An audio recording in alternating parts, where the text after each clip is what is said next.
ফরিদপুরের বোয়ালমারী উপজেলার ঘোষপুর ইউনিয়নের পাইকহাটি গ্রামের সোলেমান মুন্সি গত 4 বছর ধরে কেঁচো দিয়ে কম্পোস্ট সার উৎপাদন করে আসছেন। 3 বছর ধরে কেঁচো সার উৎপাদন করছেন সাতৈর ইউনিয়নের জয়নগর গ্রামের আরও একজন নিত্যগোপাল বিশ্বাস।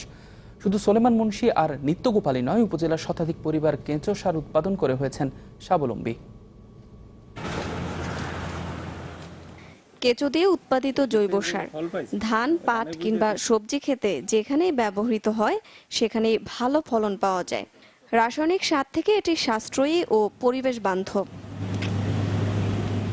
সোলেমান মুন্সি স্থানীয় NGO society development committee SDC থেকে প্রশিক্ষণ নিয়ে সার উৎপাদন শুরু করেন।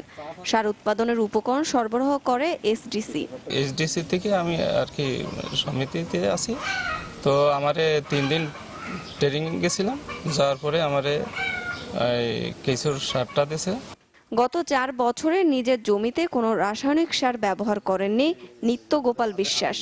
নিজের জমিতে ব্যবহার করে মাঝে মধ্যে বিক্রিও করেন। তার 2টি চেম্বার থেকে মাসে 60 থেকে 70 কেজি সার উৎপন্ন হয়।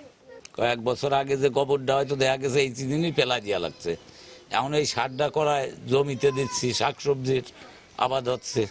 সার বিক্রি করে এখানকার অনেক মানুষ স্বাবলম্বী হয়েছেন বলে জানান এসডিসির পরিবার উন্নয়ন উদ্যোক্তা সহযোগী। আমি আশাবাদী যে আমরা এসডিসির মাধ্যমে এটা খুব ব্যাপকভাবে তৈরি করতে পারবো। আমরা পার্শ্ববর্তী ইউনিয়নে, ময়না ইউনিয়ন, ঘোষপুর ইউনিয়ন, তো বিভিন্ন ইউনিয়নে আমরা এই কেঁচো সারের কার্যক্রমটা হাতে নিয়েছি এবং আমরা অত্র ইউনিয়নে এটা ব্যাপকভাবে করার চেষ্টা করতেছি। শুধু সাতৈর ইউনিয়নেই 72টি পরিবার এসডিসির সহায়তায় কেঁচো সার উৎপাদন করে স্বাবলম্বী হয়েছে। Desk report, channel 24।